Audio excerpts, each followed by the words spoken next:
nabaphandi bembali nisenza sinakeke singazazi nokuba sithini xa nisilwa ulwabhice lwezengezenge lwento engenasiphelo.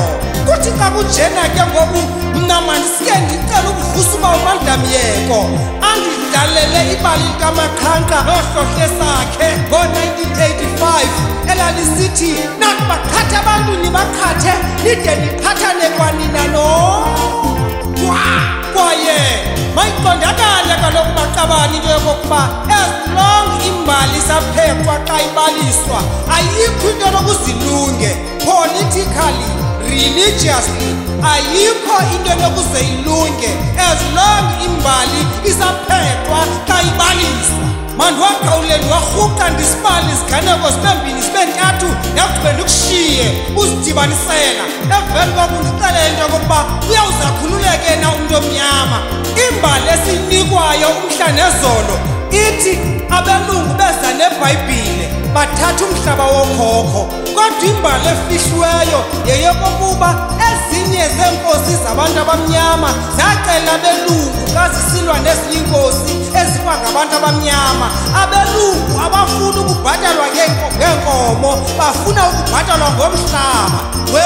Umhlaba usimka ngenxa yento yokokuba iinkosi zithatha zisilwa zodwa kwakho ezincediswa ngabelungu. Abelungu bafuna ukubhatalwa ngomhlaba, abafuna ukubhatalwa ngeenkomo. Yathi uZondo ke siyakucela naleni ndaba mayikiphandwe. Le nto yezi nkosi ke iyafana nje nqwa nezi-politicians athi umntu ezawukhulula abantu abamnyama kodwa inkxaso yemali ayifumane kubantu abamhlophe. Uza kubabhatala ngantoni emveni koko? Ngo-1976 ookhokho bethu basuswa koZweldala bephila ubomi babo benqula amanyange bephila kamnandi befuya ngendlela abafuna ngayo.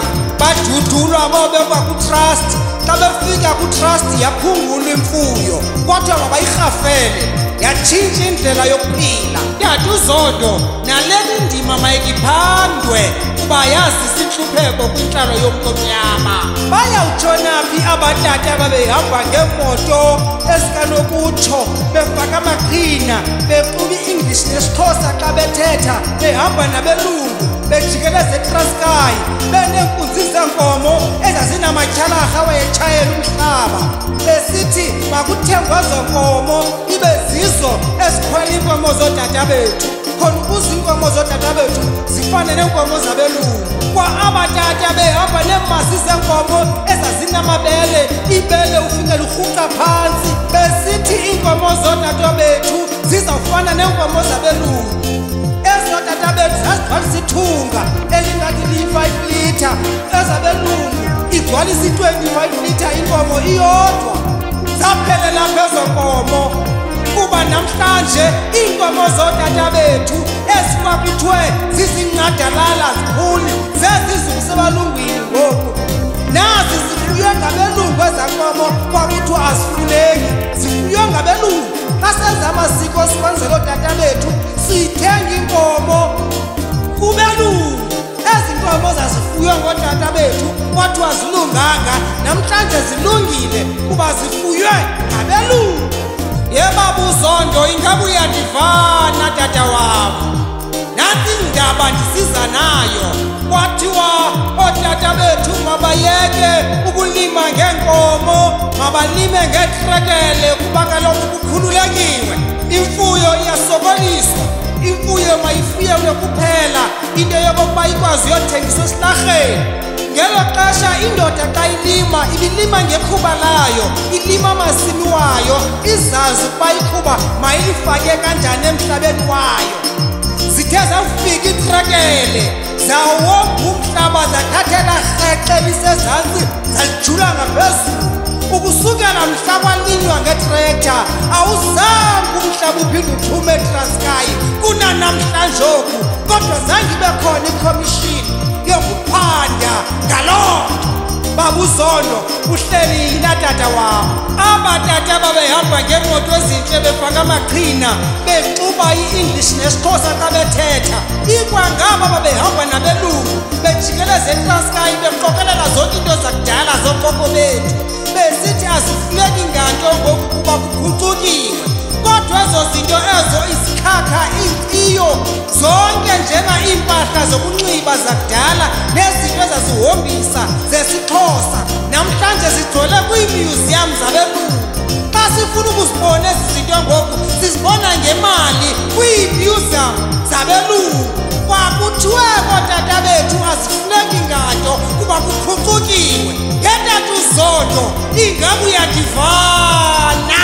Kukho iingoma zafa ngoBhindeni ka-1982 kwathiwa masise oodakadaka oonodiphu, ootata bethu baza kubuyekezwa ngezo nkomo. Abakabuyekezwa nanamhlanje, zange kwabakho khomishini yokuphanda ngezo nkomo. Tata uZondo khawube ngathi uyaphanda tata. Ye madoda, mna ndikhule ngexesha lokulwa kwamaqaba namagqobhoka, kubethwa amakhwenkwe esikolo kusithiwa zawuthi awufumana izidanga lithengisa ilizwe. Kodwa namhlanje abantu abazibiza ngokuba bangamaqaba bathola izidanga zobudokotela.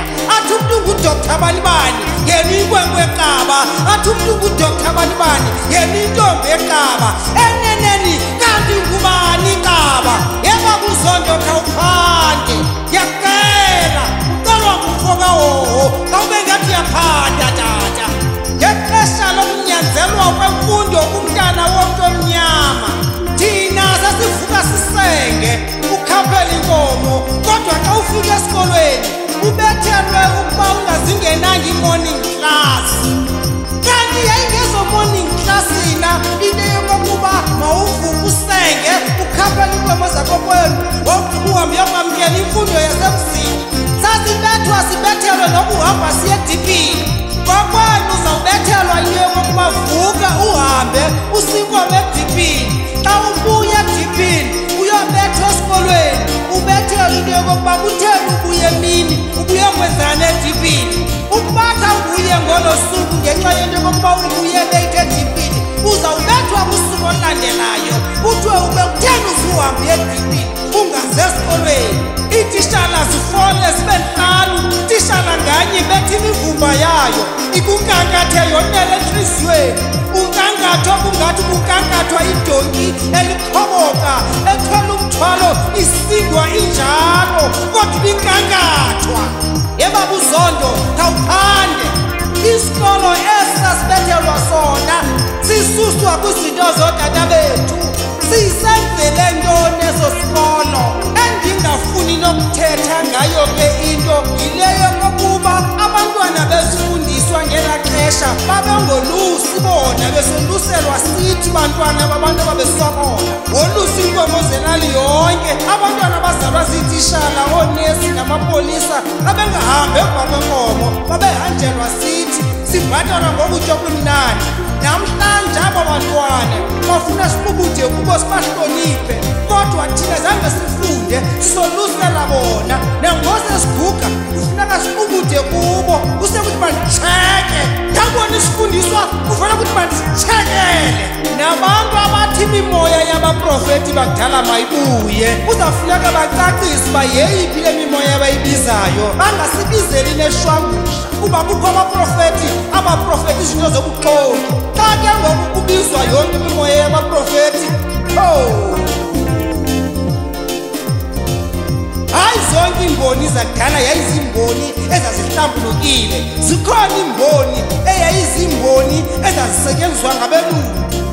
Baba uZondo khawuphande nangeemboni ezi uba zeziphi na iimboni esimele ukuzihlonipha kwiimboni zakudala, zeziphi na iimboni esimele ukuba imimoya yazo siyiyeke ilale ngoxolo, asiyidingi kwiimpilo zethu. Zikhona iimboni ezinemimoya esingayidingiyo kwiimpilo zethu, esinethi kuba siyayibiza sigade bushwangusha. Yho, wathi uProfesa Abner Nyamende, myekeni uMfokahoho kube noqhubu nje uyaqaqanjelwa. NoZamabhatyi wayingqina loo nto, wathi khaniyiyekeni le mboni kube noqhubu nje iyaqaqanjelwa. Baba uZondo naleyo kokuba abantu bacinge fana into yokokuba ubusube ukwinkolo kanti uyilwa nezinye inkolo, ubusube ukwinkolo kanti uyilwa nobuKrestu, idinga ukuphandwa, ingathi kanti abantu bayasetyenziswa. Wayibona phi into yabantu abadiliza icawe beyeka ithaveni, basike bathi icawe zafika nomlungu, kungokuba ithaveni zifike nabani? Kutheni le nto senziwa ngathi ngoku thina singabantu abamnyama bokunxila, asingabo abantu abamnyama bokukhonza? Endishiya kuni ke Maqabane, khanisibuze into yokokuba eli xhego lisukelwa ngantoni na? Kuba i-corruption okokoko yabakhona ukusukela kwinkosi, zange kwaba no-commission yakuphanda. Nango-1994 akungena umntu omnyama eza kukhokela, ungena kubolile kweliliswe, akuzange kuphandwe. Kuphandwa abatheni. Thule, andifuna uthetha kuba kuthanda ndithetha kakhulu. Ya, wo, mhlawumbi abhubha ke ningaze nindingcwabe, umzimba wam ze niwunike izinja ziwutye, kuba hleli kakade kwanina nindithatha njengenja, nisithi ndiyaningxolela okwenja.